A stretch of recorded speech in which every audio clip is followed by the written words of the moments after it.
My man. So look, we here, Unselfish Behavior Podcast, with yet another episode. We got a very, very, very special guest in the building. He's my brother. Met this good brother probably about 2 years ago through my guy, my family, my ace boom coon, my kin dog, JD Bailey. Shout out JD Bailey. This is my main man, Andrés. Welcome, Andrés, to the Unselfish Behavior Podcast. Appreciate you. You know, we here, bro. No. So, Andrés, with every episode for the Unselfish Behavior Podcast, I like to allow my guests to just kind of introduce themselves, talk a little bit about who you are, what you do, and what you stand for. Yeah, no doubt, man. I appreciate you having me on, man, because there's a lot to say, you know, especially coming into 2020. My name is Andrés Rodríguez, born and raised Hollister, California. You know, I'm a very social justice advocate type of guy. Currently the national vice president for young adults for LULAC, which stands for League of United Latin American Citizens, the nation's largest and biggest civil rights organization for Latinos. If you've been in Head Start, like we help create that, like Board versus Brown of Education, we help with that too. Yeah, man. So it's a real privilege to be out here and continue the work we've been doing, the whole time. You know what I'm saying? Yes, sir. You know. Yes, sir. So you mentioned obviously you doing work centered around civil rights. I'm passionate about the knowledge in that aspect. Obviously, being African American and being aware of the civil rights movements back in the day. What's the civil rights movement look like for the Latino community? I think it's important for people to understand that dynamic. Right now, it's tricky because we have, and I mean we're gonna dig into this real quick because the administration right now is criminalizing everyone coming south of the border, not realizing that everyone that is a part of the immigration community is not just south of the border, but we're coming through the south, invading, as 45 is saying. You know what I'm saying? So, and my time with USC this last year, we went down to even immigration shelters, and it's not just it's not just Mexico, it's people from Central America, like El Salvador, Honduras, Guatemala, coming up, and there's different levels of being marginalized, right? You know what I'm saying? And we're just trying to make sure that we're able to not be discriminated where we're at right now in the U.S. because there's levels to it. Absolutely. You know what's interesting to me when I think about this whole immigration conversation, right? Obviously, this administration, the presidential administration that's in office right now, this is focus number one for them, or at least it's been portrayed as though it's been focus number one for them to just kind of limit illegal immigration. How do you feel about the narrative of immigrants only being Latino people? Because I feel like that's bogus, right? Obviously, you have people who immigrant all over the world to come here. Yeah. But it seems like in the news and the headlines and in the spotlight, all you hear about is the Latino community immigrating here. Why do you think that narrative is what it is? What do you think the administration is trying to do? Because if you asked me that question, I would think that they're trying to create I think this country is really, really good at creating faces behind faces behind portrayal, right? So, for example, the whole 9/11 thing, they were able to create that in order to create an enemy, literally an unexistent enemy, and people who were from the Middle East. And now we're looking at them as though they're all terrorists based off what the news is showing us and what the news is telling us. Now we have the immigration conversation, and all they're doing is showing Latino people when people all over the world are immigrating. People literally all over the world. We got people from, Haitian, you got Belizean people, you got Jamaican, you got people from all over the planet, obviously Asian people, right? So why do you think the narrative is, only Mexican people or only Latino people are immigrants? Because that just kind of makes me feel a little bit uncomfortable, if you know what I mean. Yeah, no doubt. I think it's really based on fear. There we go. And racism. That's it. There we go. That's really what it is, because they know that people are coming not just from south of the border, right? Because they, they understand that the power is coming up. It's coming up, and this is where I come in with trying to build in the forces of our peers, like college students, like young folk, that can actually recognize what's going on like throughout the country. You know what I'm saying? Yes, sir. And so it's the thing that's going on throughout the country with the administration is that they're built off a base of fear and they're comfortable with it, you know, and then they're just then all they say is like, yes, get them out. Man, do you think they're really gonna be out in the fields? Yeah, no, man. Yeah, you think they're gonna be out, like if they're saying we're taking their jobs, you think they're gonna be on the fields? Nope. No, I've been out there. I have experienced. Ain't no white folks gardening shit. Nah, exactly. If anything, they're no just disrespect. That just is what it is. No, they're just gonna be supervising, kind of looking out, but breaking their back and shit. Like it's not gonna happen. Real talk. Real talk. So where do we go from here? Obviously, we mentioned 2020, right? We have a huge election coming up, a huge shift coming up, right? A lot of people I hear a lot of conversation about people feeling like Donald Trump is going to get reelected, right? Just because.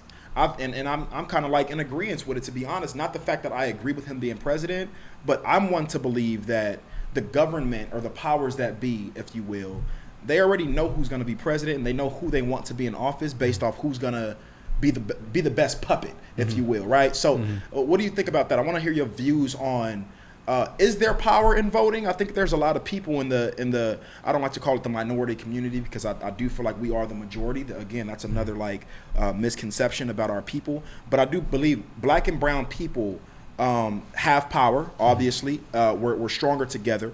But in regards to this election that's coming up, what do you think the focal point should be instead of just looking at it from a red or blue perspective? What are some really key things that black and brown people as a collective should really be looking at in regards to who we're going to elect to be the next president? And again, do you think that the power is in voting, or do you think we should use other avenues of power? I think that we need to recognize really the issues that we all have together as like brown and black folk, that we both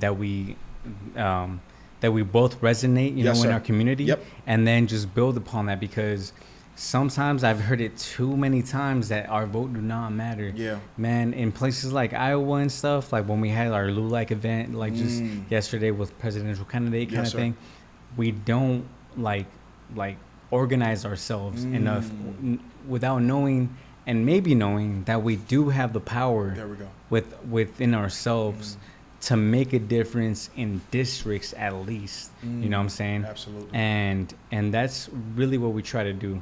You know, LA's, you know, different because it's a bigger state, but with Iowa, when they have smaller little, you know, districts, man, that's when the work needs to be. And they come together as a collective. Yeah, or at least we try to, you know, to kind of help them recognize that we're able to bring that up, because, man, we got to recognize like when we have to, what areas throughout the country matter most. Absolutely. You know, all our votes matter, but in places that our votes can kind of swing a whole country, as in like Iowa, sometimes you got to put a lot more pressure on that. On that area. You know what I'm saying? Absolutely. So, you know. So for me, I'm thinking to myself, how old are you, Andres? 26, yes. 26, super young, right? Like haven't even reached your prime yet. You're in this type of work. It's unorthodox, right? We don't have enough people, I feel enough of our people, black and brown folk, in the political arena that's really like our age. You know what I'm saying? Like, you a young millennial out here trying, organizing, you building, you doing it. You doing the footwork. And I really pride what me and my main man B Visuals is looking to do with this podcast. It's to bring on people that are actually boots on the ground doing the work, and not people that's portraying that they're doing the work. You're definitely somebody I view in that light. But I'm curious about what got you into wanting to be in politics as a 26-year-old Latino organizer, activist, and ambassador. What triggered that thought for you and wanting to inspire you to be in the political arena? Well, to be real and just to kind of like explain my story, yes, sir, is that you know, both my parents are Mexican immigrants, and they came through. My dad worked in the orchards, my mom worked in the fields, and back in the 70s going into 80s, it was legal to actually drop down pesticides on the workers that are working in the fields. Wow, so they're spraying up stuff while the workers are on the field. Yes, sir. Yeah. Wow. And my older brother, born in 79, did not.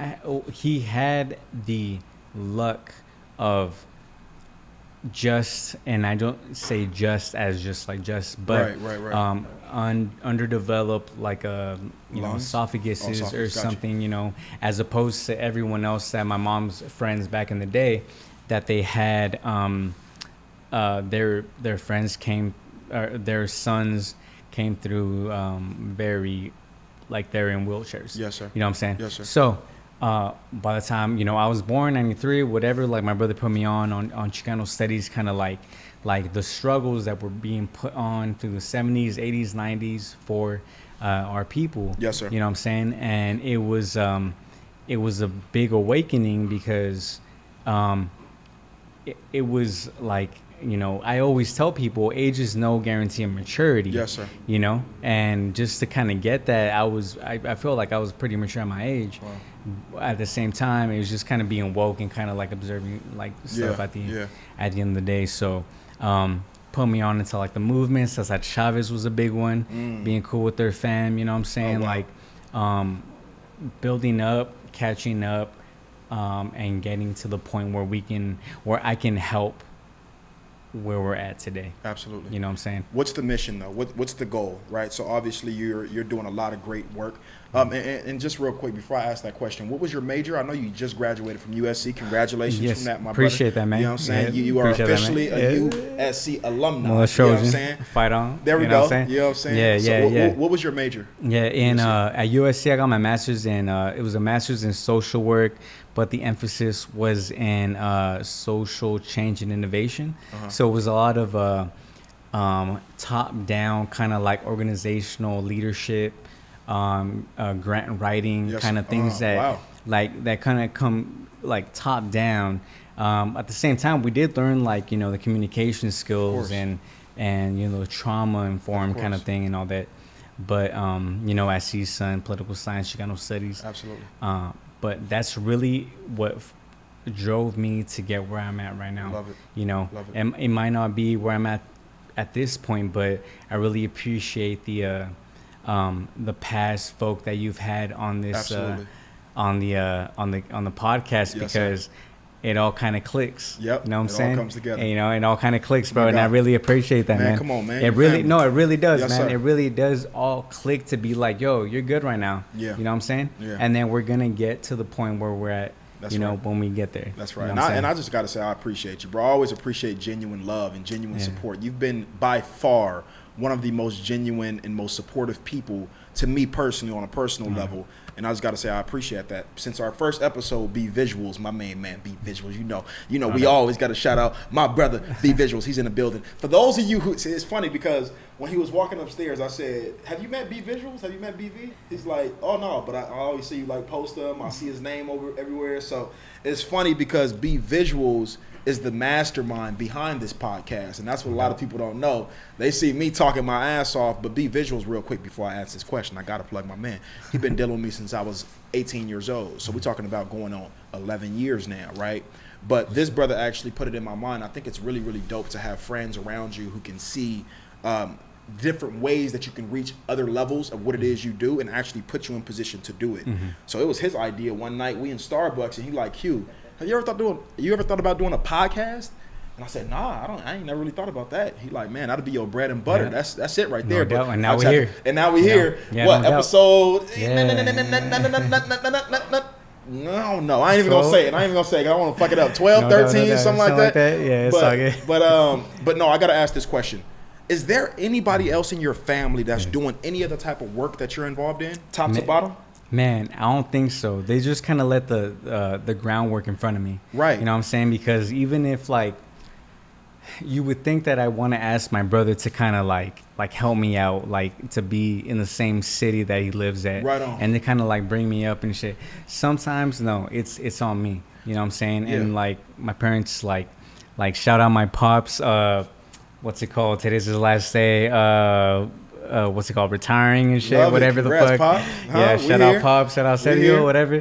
What's his name? Sergio Rodriguez, man. Come on, what man. it is? He gonna watch this episode. He gonna watch this episode. He's done with work. Come on now, enjoy that retirement. He done earned it, huh? Yeah, but it's a trip because like they always told me, look, like we ain't got shit to give you. The only thing we have is this house because of the 89 earthquake that we got in 91. I wasn't born till 93. And then besides that, your education. That's it. You know what I'm saying? So you make the most out of yours. That's why I feel like they were most proud, like with my master's. But at the same time, it's about recognizing you got to make the most out of that education. It's like how you talked about last time. Come on, talk about it's about like how like it's not about like a degree. It's about like putting into play everything you've learned, and degree or no degree, into your daily life. You know what I'm saying? I love the fact that you brought that up, Andres, because I tell people that all the time. It's not about what you can accomplish. It's about what you can sustain. Yeah. So you can accomplish whatever it is you want to accomplish. That's great. It'll be checked off your list. But if you can't sustain it, if you can't nurture it, if you can't continue to pour into that, then it's not going to blossom. It's not going to grow, right? So, yeah, I think that's absolutely important. But the reason I asked you the question that's centered around family is because I want to ask you, how important is it for you to know that as a 26-year-old and your family, knowing everything that your parents have been through, everything your family's been through, to get an opportunity to come here and create something special? How important is it for you to know that you're not only accomplishing something that's fulfilling you and your family, but you breaking generational curses, like you breaking generational cycles, you breaking generational barriers, you doing things that literally has never, ever, ever, ever been done in your family? How important is that for you? It's super important because they're taking a chance. They didn't know that I was gonna come up. You know what I'm saying? That they didn't know that like the kid that they had down in Up in Hollister, that they were gonna come down and actually try to do something. Right. You know what I'm saying? Like it's a chance, right? Yeah. Once you cross that border, you don't know. Once you cross that border, you don't know what's gonna happen, because there's been a lot of negative paths that a lot of my cousins have done. And it's, on the negative field, but I don't want to talk about the negative. Of course. It's just like really taking a chance, and so that's why I feel like they're grateful, because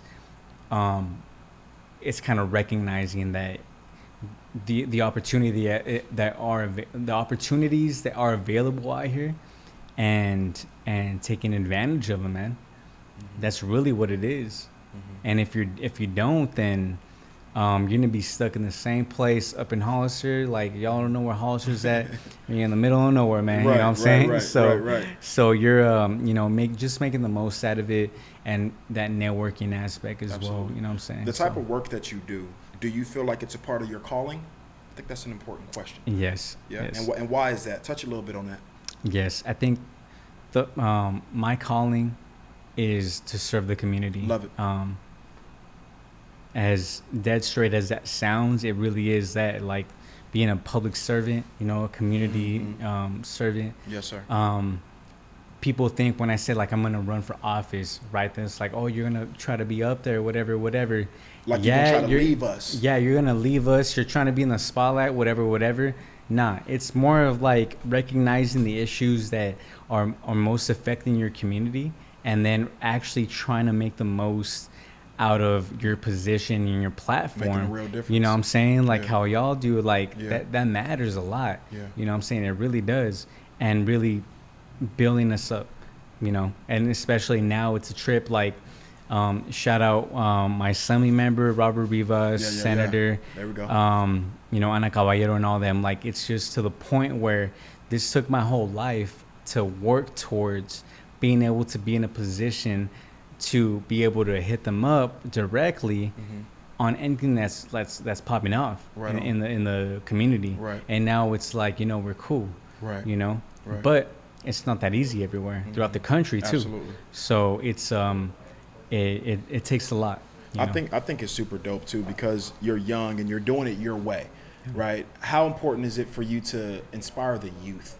Those young, cause see, for me, being a black man and being born and raised in the inner city my whole entire life, I'm in a space now to where I am extremely committed to the youth. And a lot of people don't even know that about me as well. Looking at me and judging my page on Instagram, you probably wouldn't know that, right? But I've worked with multiple organizations, right, in regards to placing workshops. I've traveled with my workshops, but all of it has been centered around impacting and inspiring. And what I'm passionate about is young black boys. That's always been my focus, because I look at them and I see myself. You know what I'm saying? So I've been you before. I know the type of things you're dealing with at home. I know how you want to be communicated with, so on and so forth, right? How important is it for you to inspire and impact young kids that are looking at you and saying, wow, I don't have to be a basketball player. I don't have to be a rapper. I don't have to be this. I don't have to be the statistical things that society tells me I have to be because I was born and raised in the hood. But man, I could be a politician. How dope is that for you? It's very central to what I do because I am always talking about how, you know, if I would not be here if I did not see people that come from my same background. Yes, sir. That like can that I can see myself at, you know what I'm saying? Yes, and sir. that comes from like local, district, state, national levels.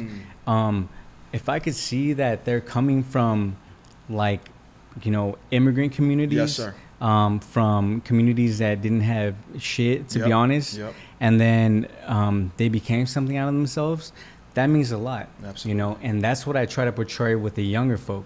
You know, I always tell them, like, if you're not scared of your dreams, like, you're not dreaming big enough. Come like on. like Yes, that's really sir. what it is. You know what I'm Yes, saying? sir. Like, and I tell them because, like, I had the you know, the honor of having a big brother. You know, like when we talk about being grateful, you know, like Yes, how sir. we were saying Gratitude. last time, Yes, sir. and gratitude Yeah. and everything. It's like it's the simple things of like having an older brother that went through that it was a father figure. Yep. When my dad didn't know really like shit, you know what I'm saying, because he came from another country. So I'm talking about the younger cats is that they recognize that they can familiarize themselves Yes, sir. with people and spaces that they want to be at one day, and connect with them. It's one thing to like see themselves, but if we can kind of like give them a hand, then that's perfect. Because I had that privilege to kind of like dig into now. Like I can see myself in a position that that they've helped me to kind of grow at. Absolutely. You know what I'm saying? That's huge. You honor your parents a lot, and I love that. Yeah. And I don't think of people. I don't think of people. I don't think enough people do that. I think, you know, obviously when we're talking about our successes, when we're talking about the things that we've accomplished, you rarely hear people talk about the values and the morals that their parents instilled within them at a young age. Me growing up in an inner city, as you know, and as you're aware of, and as a lot of people are going to be aware of after I say this, the inner city is usually resided by black and brown individuals, usually, right? It's usually the population of our communities, which is beautiful. We combine two cultures in one, and we grow up together. Literally, we grow up together. We grew up in the same. We were neighbors, right? So, I remember when I was young, I had a friend by the name of what was his name? It wasn't Marco. Who was it? I got his face in my head, but I can't remember his name. But we were hella young, bro, 7, 8 years old.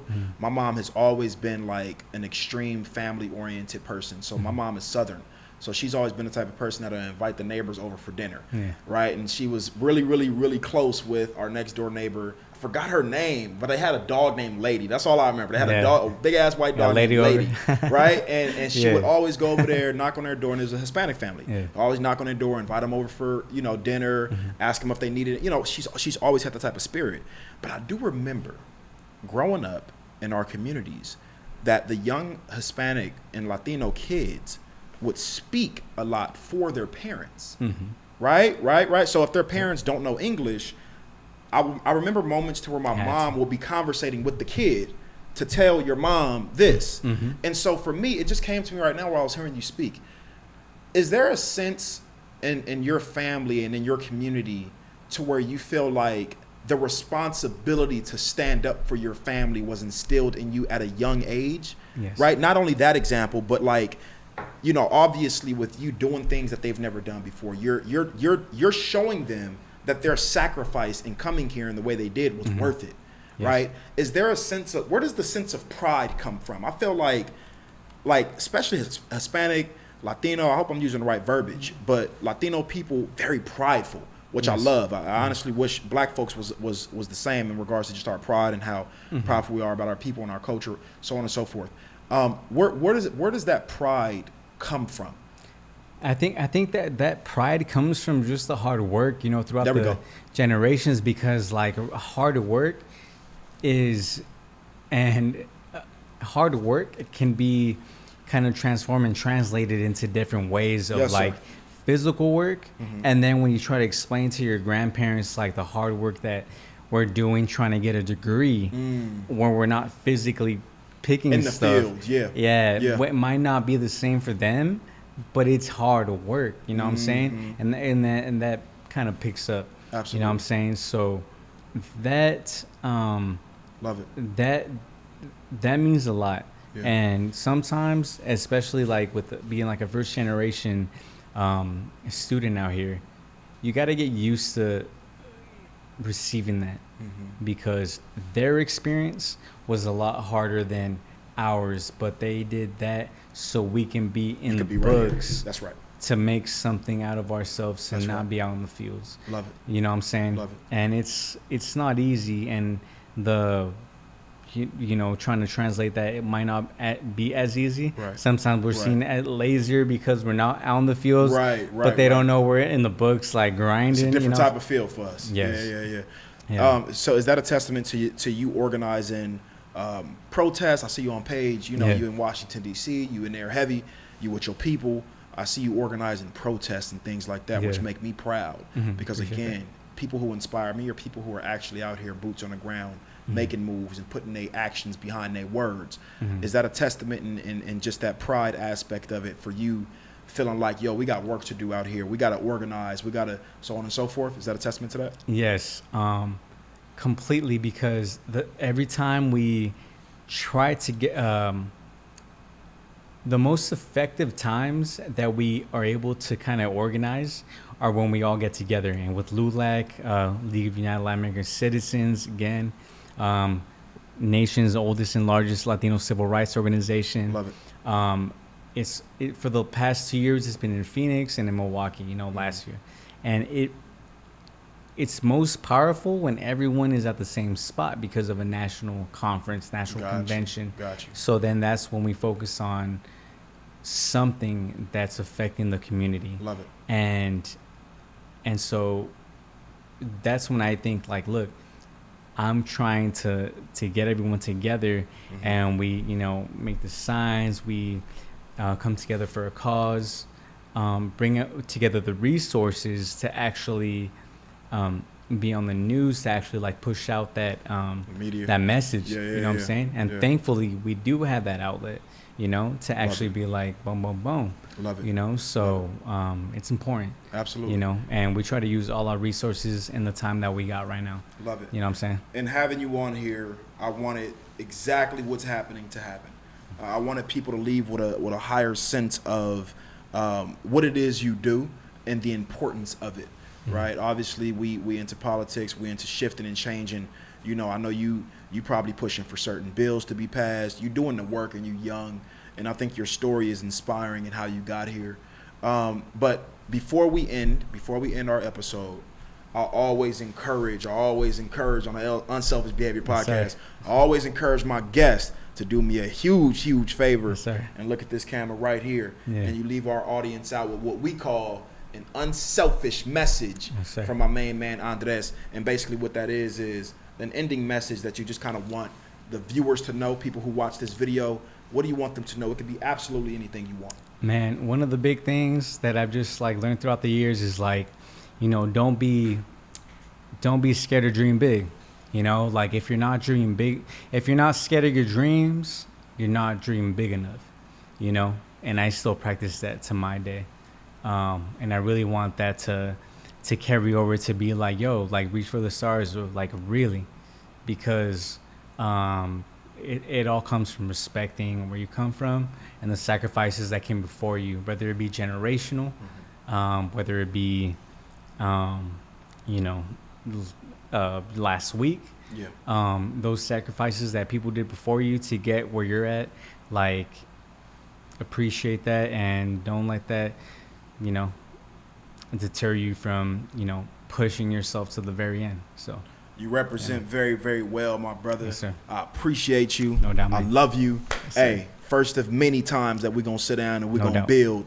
I encourage you to just keep doing the work you're doing. You're changing a lot of lives. But most importantly, you inspiring a lot of people, young, old, and in between. So it was a pleasure. Be Visuals. You know, we out. Episode whatever. Episode 12, 13? 12. Episode 12. That is a wrap. Unselfish Behavior Podcast. And we out.